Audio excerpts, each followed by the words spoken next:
Bonsoir. Hello. Good evening. Welcome to our episode called "The Lost Fleet of New France," which is presented today by the Villa Albertine as well as the Fédération des Alliances Françaises. And so we're here at French Embassy in Washington D.C. And I'm very happy to welcome James Goold. I'm very happy and thankful that you came here tonight to talk about your amazing project. Well, it's a pleasure to be. Thank you so much. And so overall, the French-American History series is a series aimed at talking about a lot of different topics relating to French-American history and French-American relations. We've been having a lot of different episodes that are today online if you're interested in watching them on the website of the French Embassy. And today we're going back in time more than you might think, because of course, if you think about French-American relations and its origins, you might think of just the 18th century. But as we have just discussed, it will go way further. We're going to talk about the 16th century, which is already a moment when the French were starting to explore and to colonize even the now United States. So I'm very excited to talk to you about that.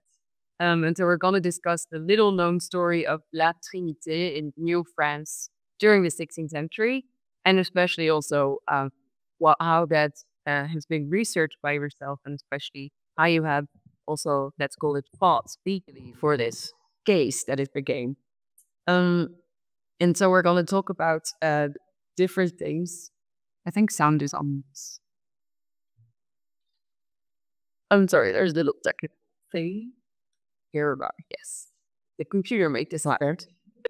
And so we're going to talk about legal protection as well as cultural heritage and maritime history, and especially also, of course, the legacy of French-American history based on a lot of the stories that we'll hear today from James Goold.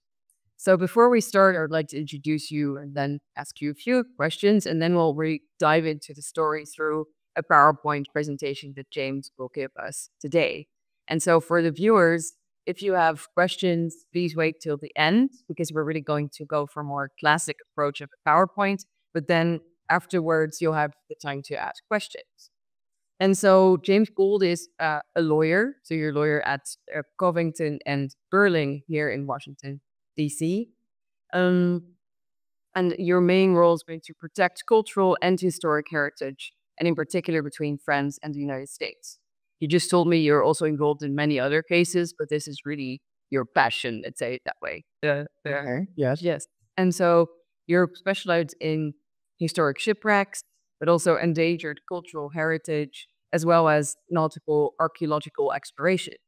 And I'm personally very interested in how you came across this very specific field of nautical exploration, as well as being a lawyer that defends cases. It might be a particular combination for some. That is It was certainly a combination. Before I went to law school, I was being trained and working as an archaeologist and working on archaeological digs, and I was also doing a lot of scuba diving. So that sort of led pretty quickly into nautical archaeology. And then I went to law school while continuing to do.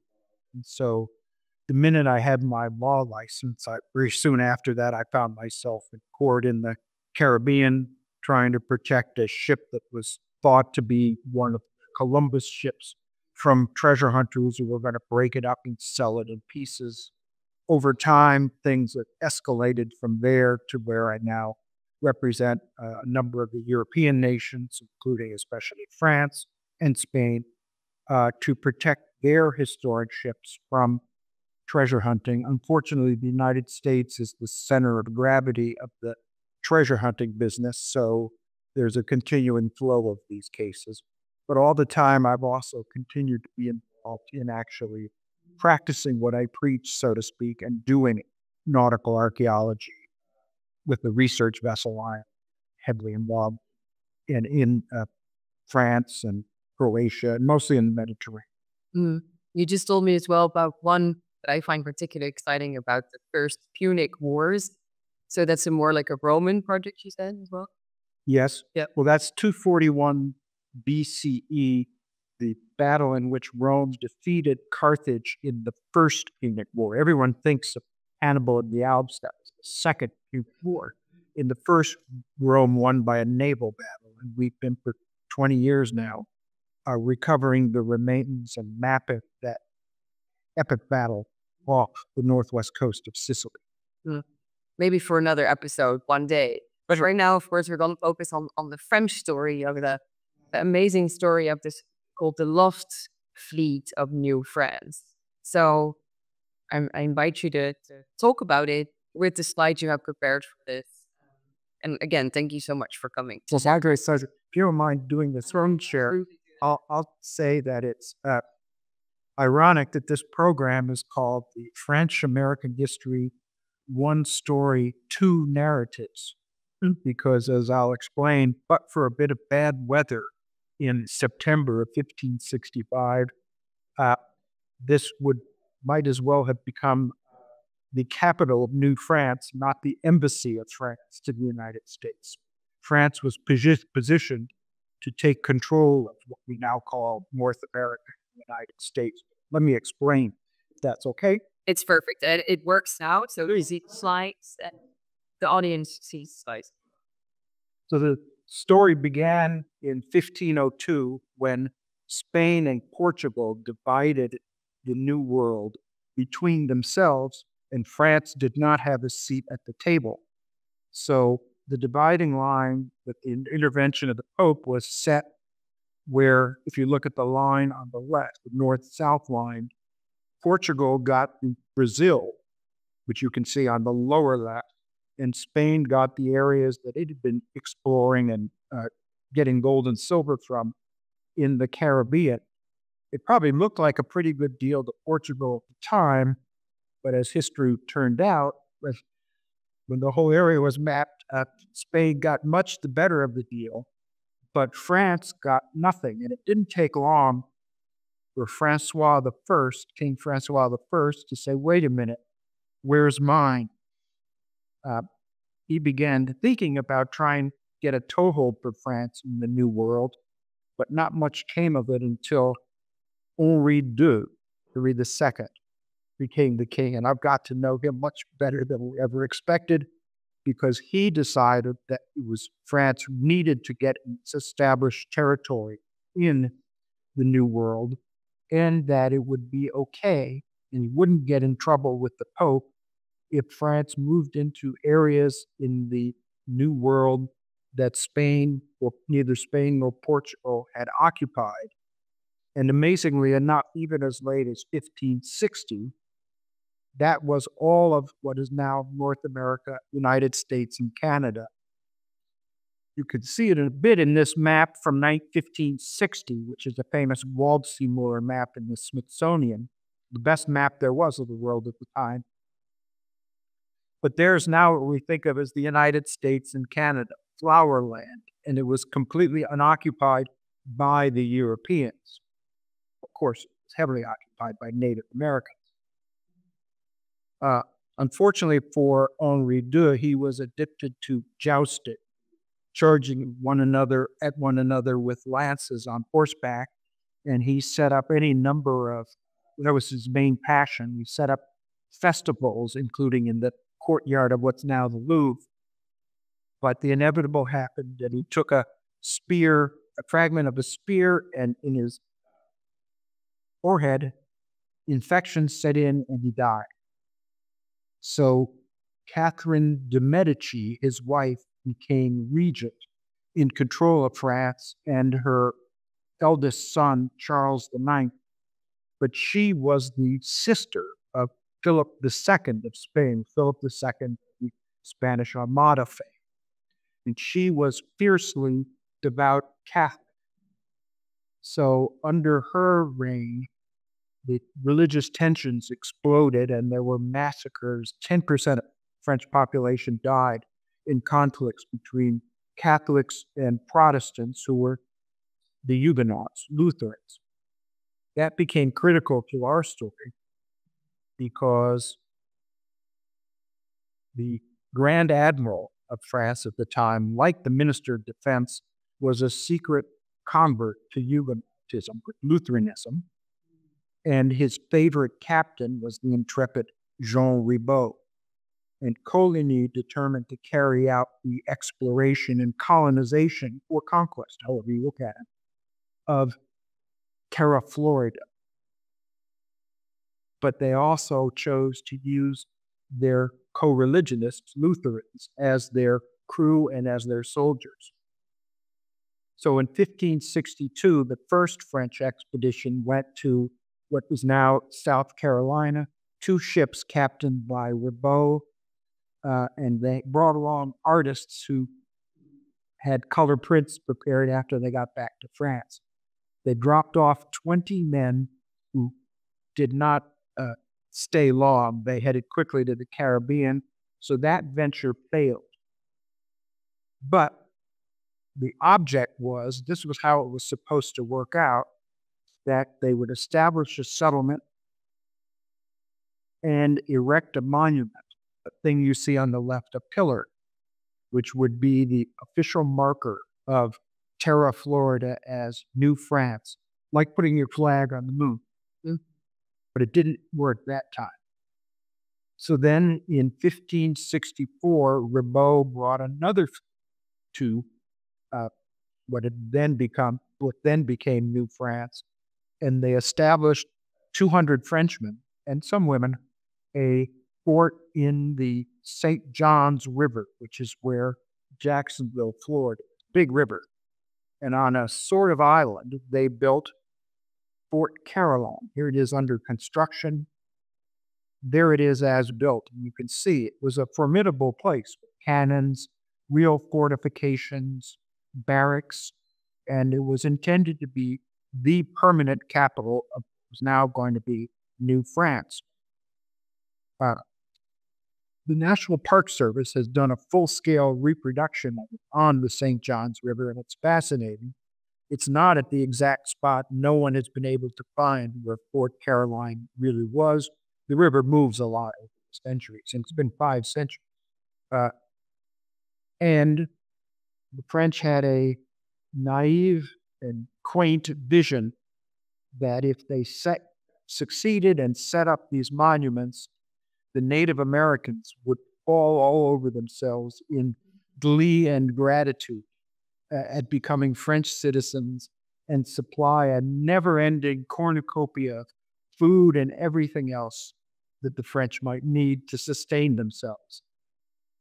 But they made a big mistake and got involved, the French garrison did, in the conflicts between the Native American tribes, using muskets, very primitive muskets they had brought over from France. So you can imagine what impact that had for a war between Native American tribes fought only with bows and arrows. But it had the effect of ending the supply of goods from the Native Americans. So Fort Caroline began to starve.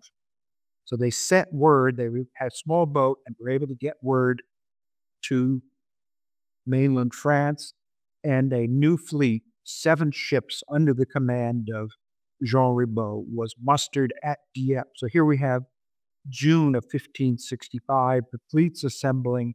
La Trinité, the flagship, is there on the lower right. Marvelous picture. The French did not know that a Spanish spy was watching, and his report survives in the Spanish archives. So he sent word back to Madrid, and you can see the essence of it here.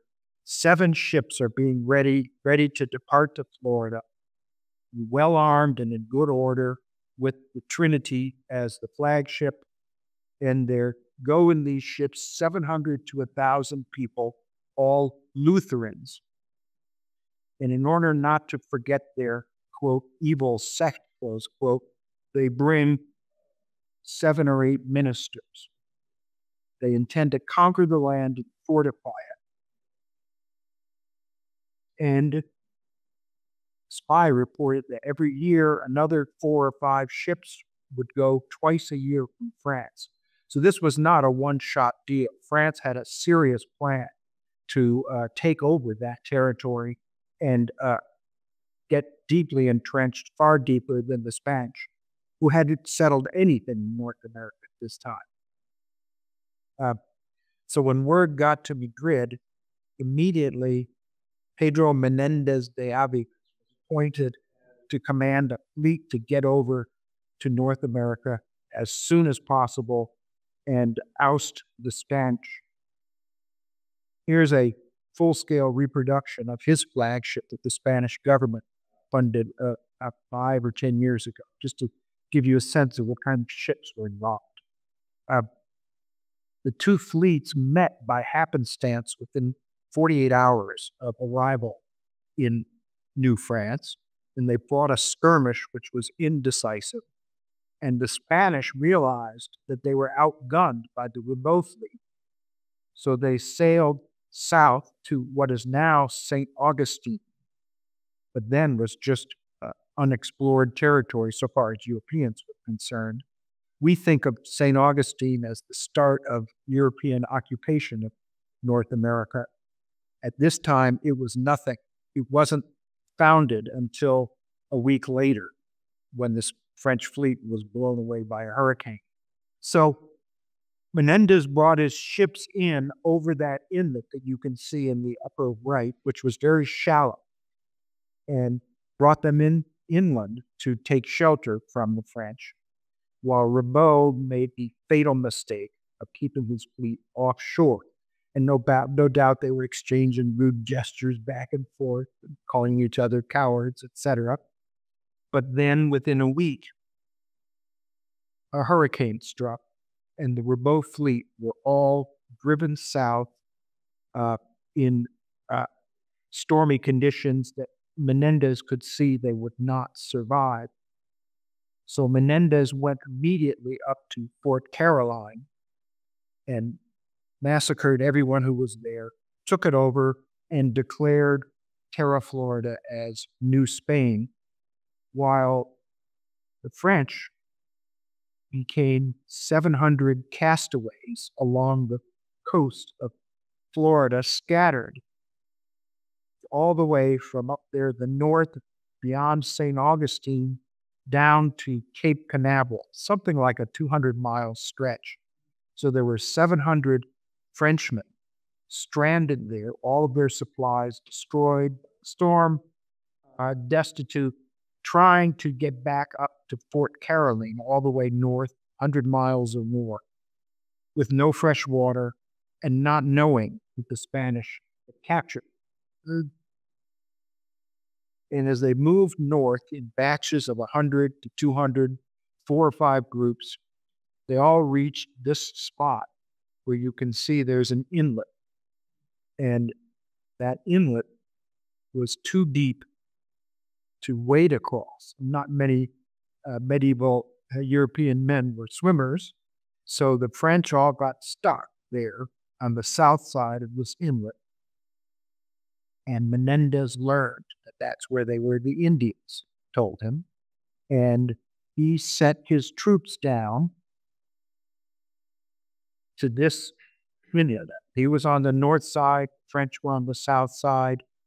There were negotiations, and he persuaded Ribault to surrender to the good graces of Menendez, promised that the French would be treated in accordance with God's will. But his vision of what God's will was very different from what Ribault had hoped.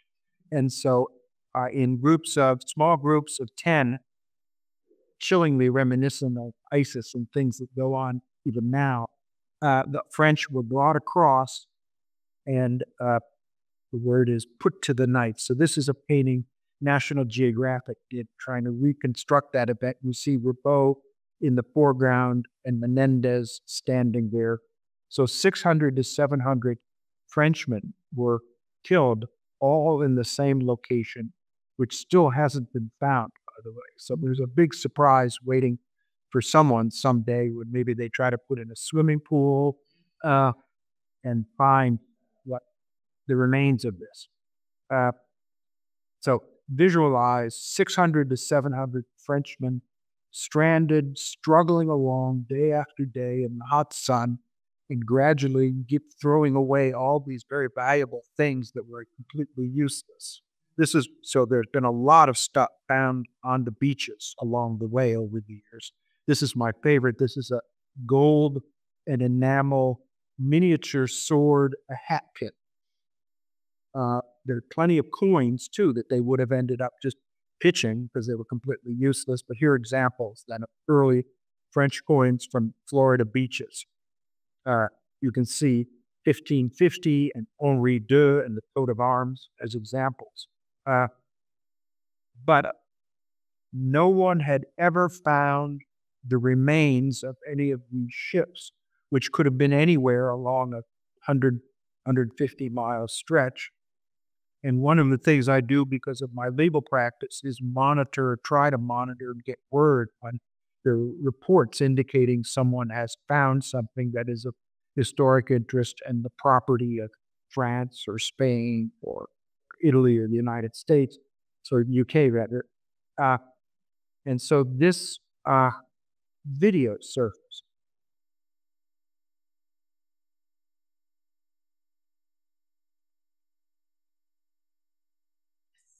There, you see a bee, very distinctive bee. Now, this is a scuba diver showing off something he or she has found, and distinctive curves and hard-packed shells to the left, which tells you, if you know Florida sea conditions, this means they had dug down below the sand, maybe it's 2 or 3 meters there, and is loose to the hard pack where the shells are. And this mysterious object was also something I saw in a photograph. So it didn't take much to think, well, this might well be a French ship. Look, that's a fleur-de-lis. It's not Spanish. And soon enough, we were able to trace it to the boats of this outfit, a company called Global Marine Exploration. They're not in business anymore, but they were scouring that area, looking for things, and had uncovered these objects and had used equipment, which you can see on the small boat to the left, to blow into the seabed. Here is a map they prepared, which shows where this particular site was located. You have to see a yellow arrow pointing to those cannons and that mysterious object with the fleur-de-lis. The marvelous thing about that is this picture is the big terrestrial complex you see below that are the Apollo moon landing launch pads. So you have 550 years of history compressed into this area about a half a mile long. So then things got serious at that point, let's say, between me and the embassy about what we should do. So the first thing we do in this kind of situation is send a diplomatic note, a note verbal, notifying, in this case, the Department of State of France's concern that what this company might have discovered or uncovered could be one of the flagships of the Ribault fleet. And the embassy of the Republic of France presents its compliments to the Department of State, that's diplomatic speak, and wishes to emphasize that it will not permit any commercial exploitation of any kind of this ship. It's property of France, if that's what it is, an historic property. So this being America, the way things operate here, the company responded rapidly by filing a lawsuit, claiming that whatever they had found was an unidentified and abandoned to which they were entitled as finders keepers. So it fell to France to intervene, as you can see in the bottom half of this cover page for the lawsuit, together with the state of Florida, which has been very supportive and completely cooperative. We both recognize, France and Florida, that this is a absolutely unique embodiment of a shared cultural heritage. I might add, the United States has also been of great assistance via the Department of Justice as well. At this point, the legal principles come into play. And here's a capsule summary of them presented by France to the United States public 20-odd years ago. that every statecraft, warship, navy boat, aircraft, spacecraft owned or operated by a state enjoys sovereign immunities regardless of its location and the period elapsed since it was reduced to wreckage. So in other words, if France or the United States or any other nation has the misfortune of one of its ships sinking, it remains the property of that nation. It's not up for grabs. Obviously, that's very important. Sometimes it's current day military property, but it also includes history like this ship. So France's position is that it remains the owner of La Trinité. It was property of the king, property of the state. It has not been abandoned, and it's important to protect it from private exploitation. So then that's easy enough to say, but I've got to prove it. I've got to go to court, in this case, a federal court in Orlando, Florida, and show that this cannon and this monument represents the site of La Trinité. So how do you do that? You got to tie together, and this is where my experience comes into play. You got to tie together the archaeology, what do you know about the artifacts there, with the history that identifies them and ties them to a ship.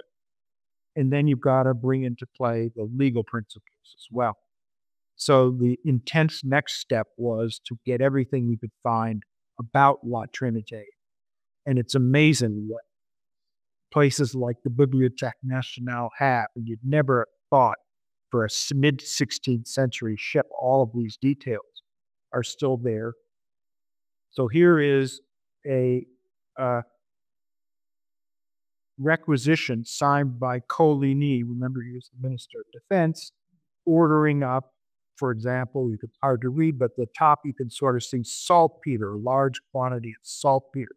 Well, for La Trinité, saltpeter was one of the principal ingredients of gunpowder. So this is to arm and equip the ship. And here is Ribault. You see his signature down below, signing for everything that's been issued to him, just like a French Navy person today or a U.S. Navy person today has to sign a chit author acknowledging that he's been issued whatever he's been issued and will use it for service of the state. So here is Ribault. This is the translation, acknowledging that he's received from the Treasury of the Navy, the artillery and munitions, and he is a captain, it's in ordinary, that's a rank, to the Navy. So this is showing that he was a Navy officer. This was a property of the king as part of the Navy of France. In another document, he signed similarly as an ordinary captain of the Navy and chief conductor of the ships and people of war that the king sends to the country of New France. So this is again showing that this was a ship on military service for the state, something that becomes important in the legal context, because that's the kind of thing that brings sovereign immunity right to the forefront. I've done this for Spain and other nations as well. The records for the ship included these inventories of each of the cannons that were issued for the ship. They're hard to read, takes a specialized set of skills that I don't. But as an example, this listed 7 culverins, among which a small one is coming from a purchase made by the king, again showing royal property, of the ship named La Trinité. Remember that word culver, return to it. And here's again Ribault signing for everything as a captain of a ship and chief of the king for the country of New France. Then we've got to tie, as I said, what's in the water to what we know that links it to La Trinité. So the next step was to look at these photos of the cannon. And here you see a B that I showed you on the video clip. And here you see fleur-de-lis, and here you see intertwined Ds. So what do they mean? What do they tell us? Well, There's a marvelous museum in France at the Invalides, the history of the army, and also the tomb of Napoleon. And a spectacular curator of the French historic artillery collection, Sylvie Leluc, who was a fabulous witness for us. And in the courtyard, majestic space, there is a small culvert. That's exactly the same kind of cannon. And if you look at it, you see the date 1548, an exact same B as the cannon in Florida. And that is the B that marks the chief cannon maker for Henri II. His last name began with the B, and he was entitled as the head of the cannon makers. It had his initials on it. There is also a spectacular set of dress armor of Henri II in the museum, which I love. This picture I took. And all over it, he's got his distinctive logo, intertwined D's, Henri II. And there they are on one of the cannons. So this tells you exactly within a 10-year period span when these cannons were made and ties them to Henri II. And we know that the ship would have been outfitted with cannons from that exact same time period. Then there remained this mysterious object. You see, it's about so big around. It's got the fleur-de-lis. It's encrusted, and it's got coral growing on it, which means it was exposed to open water for some substantial period of time and then buried at some later date. Well, what is it? We'll return to that. Not a sequence here. Then the other thing I mentioned that you have to show in order to tie everything together to the court is that all these things are at the location where the ship sank, in this case, La Trinité. And GME was filing papers saying things like, well, there is no reason to think La Trinité sank at Cape Canaveral. And if these were French cannon, they could have been found by Spanish scrapyard merchants or being recycled by Spanish as spoils of war from France. So it was essential to tie the wreck, the location of these cannon and that monument, to Cape Canaveral. Because it is true, when a hurricane strikes, you can end up anywhere within 100 miles if you're on a sailing ship blown by the wind and waves. So this is where the Spanish archives again came into play.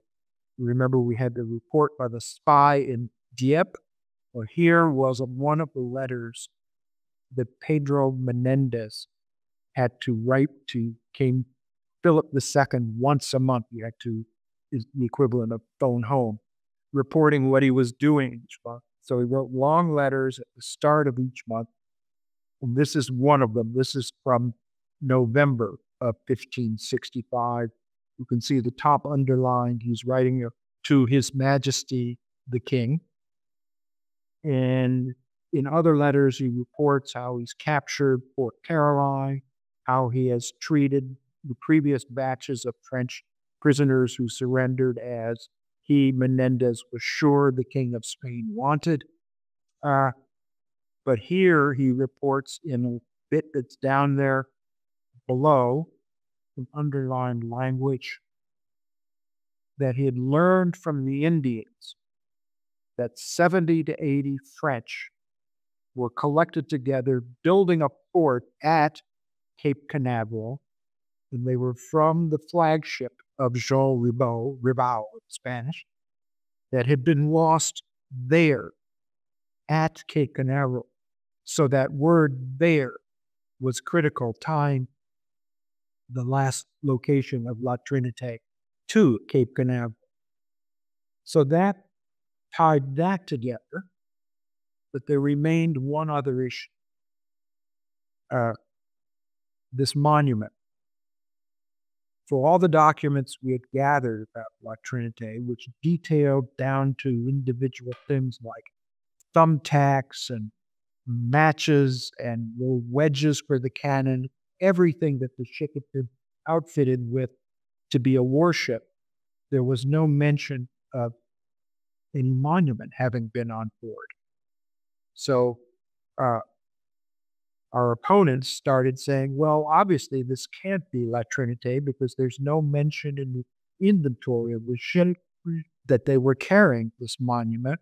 And yet this is a very important thing that surely would have been on the inventory.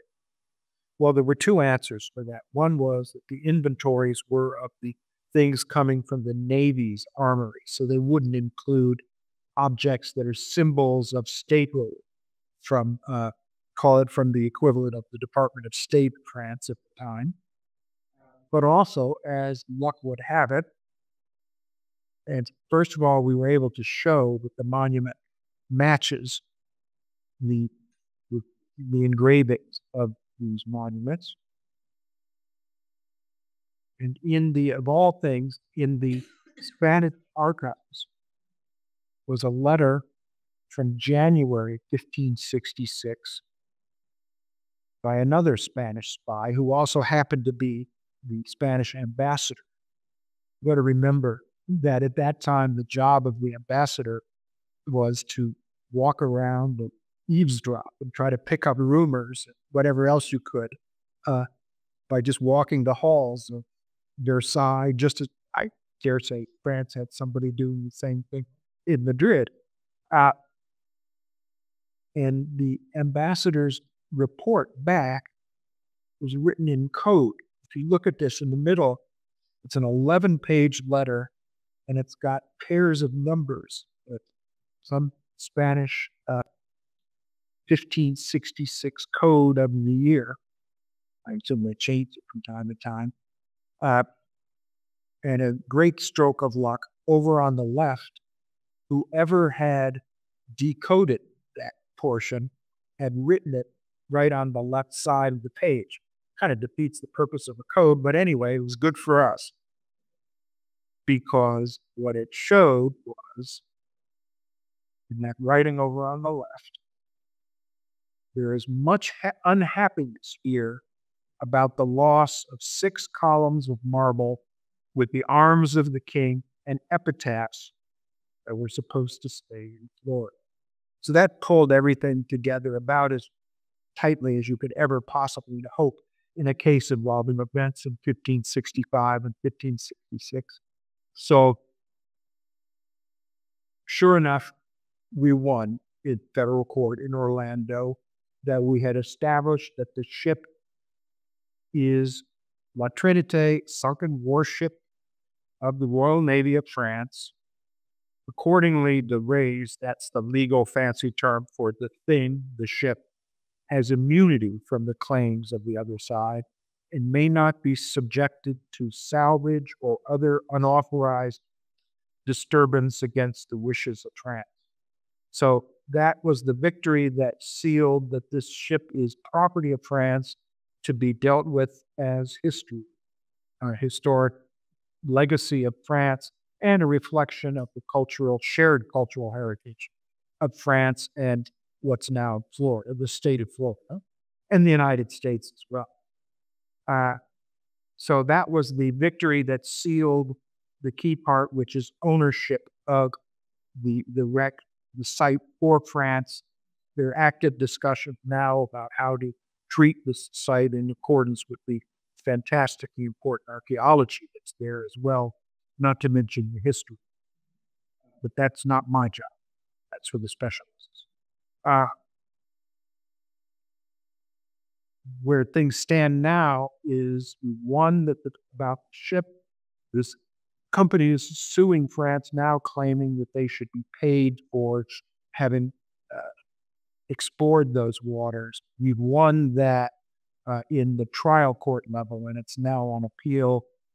I like showing an article, a nifty article done by Sebastian Blanc here in Washington of the Agence France Presse about the victory for France. It was important wreck in Florida, and another nice drawing about it. And he concludes with the comments by me about how who knows if this ship hadn't sunk, where we would be today. So that brings us back full circle. And I'd only point out where I started, that the Spanish spy was correct. France had intended and did follow through by sending 2 full fleets a year. That was plenty in the standards of those days to establish an undefeatable control over Florida and move outward from there. As it happened, however, with the loss of the fleet and the deaths of 600, 700 Frenchmen, and the fact that Catherine de' Medici, regent of France, was sister, as I said, Philip II, she did not have she had a very limited appetite for conflict with her brother. So what happened was that France set its sights on northward to Canada, where they didn't have to deal with the French. So that's why now you have French Canada and not French Florida. So that brings an end to the story, if that's okay. It's perfect. I think it's a fascinating story in the way you tied the first images then to the second ones, and that we found out all these sources that you have identified to prove, the French fleets being indeed the boys' fleets, just very beautifully told, but also so interesting. And I'm sure for an audience, it's quite unknown that the French-American ties are as deep as 1565. And so I'd like to open up the floor for some questions in the audience. So I have to go to see if there are some there. And I can also, it's always, people take some time, but I would like to ask maybe as a first question. Oh, I think there's some other. Can you see? No. Okay. Yeah. So there's one where someone is wondering how long did the research take to support the French claim that the ship was the Trinité? What was the duration of the lawsuits? Well, the research took about a year and a half. That doesn't mean all day, every day. The lawsuits move slowly. This thing started, 8 years ago or so, because we've been through 2 full sequences of litigation. I'll tell one story about getting the research going. Was that I agreed to go, when we first thought this might be La Trinité, to the Sorbonne to give a lecture, talk about it at the law school and for the history department there. No hardship going to do talk at the Sorbonne, of course. And but I said, I'll do it on condition that there be as much publicity as possible so that we could attract volunteers who might be interested in know some of the history or help with the research. So I gave a talk at, I think it was 4 p.m. on a Sunday. It was not the right time to get a lot of people, but there were about 40 people who were very intensely interested. And so then when I finished, they were all lined up a lot of questions and showing every side that they were very interested. And so the first one was a very nice, gracious lady who introduced herself, and she said, "Thank you, Mr. Wolf. I'm Sylvie Ribaud. Oh. And this is my brother, Henri Ribaud, and that's our cousin, whatever his name was, Jacques Ribaud. So we're all members of Ribaud Society. Somehow or other, it was a group dedicated to the heritage here. So that was one avenue in for research. Then there's an American in Florida who was fantastic research. And then also a French professor of Sorbonne, Franco Lestremont, distinguished professor of French-American history, who was also invaluable. And so, because the other question I could see now was, how did these researchers and yourself know where to look? Because of course you've mentioned the Invalides as a museum. Was that crazy coincidence or not? But anyway, with the V that you found, how could you find these archives? Particularly, I think the person might be wondering about the ones in Spain, for instance, because that's a longer stretch to where to look. Yes. Well, I know a bit about it, not that I could do it myself. The Spanish archives are vast, and you've got warehouses full of hundreds of yards long, it seems, full of packets of paper with brown wrappings around them, and the contents are not indexed or microfilmed. France has done much more to microfilm these things. And if you've done this for a living or as part of your course for an advanced degree or whatever, you know where to start looking. Then it still takes an awful lot of patience to plow through with January 1566 correspondence, for example. But still, it's very impressive that it even still existed and that you could find and identify, and the ones with the monuments that was found, to be able to show that. That must have been such a big breakthrough for yourself too when you found out that had been found. Yeah, it's stroke of fortune. The other thing that's amazing to me anyway, how is it that these things still exist after 500 years and all of the wars and conflicts and fires in buildings, floods, things, that these materials still exist? It's remarkable. Remarkable, and so important for your work to preserve them at the end. For these cases. Yes. And so there's another question. How did the French government recruit and incentivize its settlers at a time when, following wars and plagues, France, as I understand, did not have the surplus population pressure that brought so many settlers to the English? So just the question is, to sum up, how did the French find people that would actually find it be crazy enough to go to this new world? That's a good question. We certainly don't find recruiting posters or signs of that people are being recruited and being paid.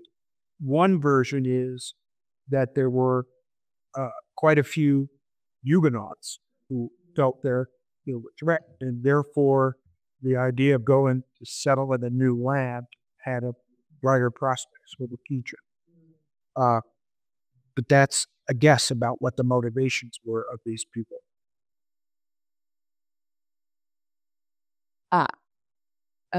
Luca, Liam, and Manu Powers, you might know them. They're saying, tell Goold that we enjoyed the presentations immensely, and it was very fascinating. So that's a great, way. A niece and grandniece. Very good. Who were also so nice as to come from Hawaii in May to the ambassador's residence when I was given the order, the Chevalier of the Order of Merit. So yeah, nice to see you, so to speak. Billion. Yeah. And so I would maybe like to ask two questions. One is because we talked about government of France, but then of course the government of Florida was also heavily involved in this case, you said. Can you tell us more about that and how that went?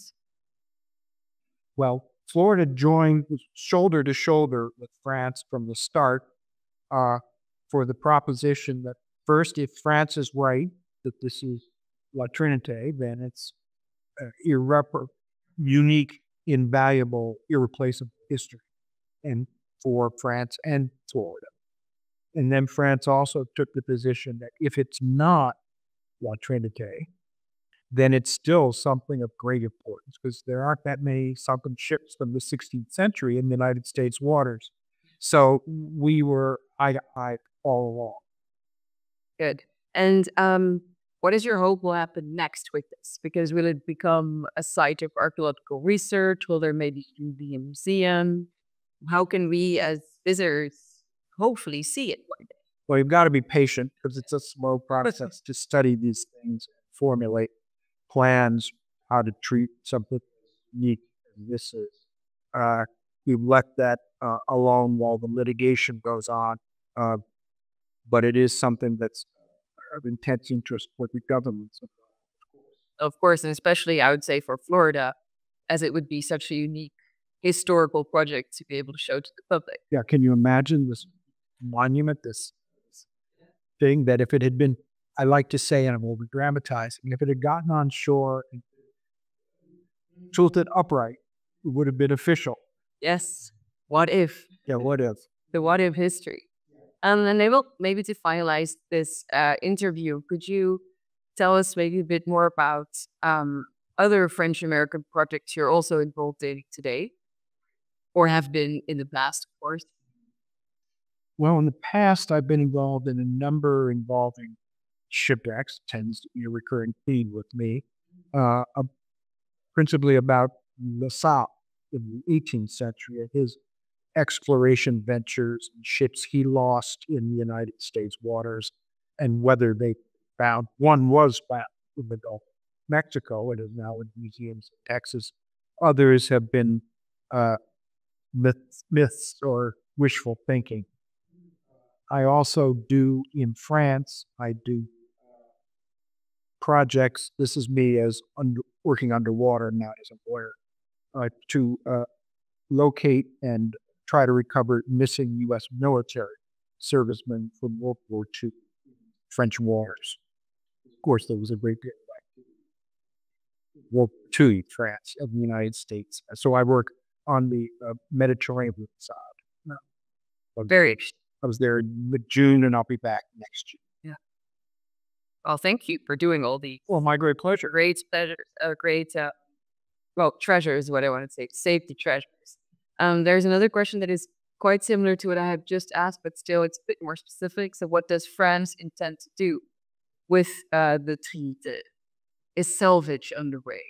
So, no salvage is underway, and that's the wrong word in any case when you're talking about a historic site like this. Yes, that we know that. And then another of your friends from Tokyo is watching. Is that information? But I think this is a great place to end it, and it's so fascinating, this whole process. Also to know how long it takes for a ship to be saved, as you said, like the years of process of worst cases that you have to fight to preserve this. Yeah, I sometimes have to and feel like I should apologize for how slowly the United States legal system can move. I don't know if it's that much faster elsewhere, but it takes a lot of persistence and endurance in these kinds of situations. Well, it took 500 years to find it, so maybe that's okay. All right, so thank you so much. Well, my great. And I'm hoping there will be many more new discoveries underway. Okay, that's a good idea. Yes. Okay, thank you so much for watching, and see you next time.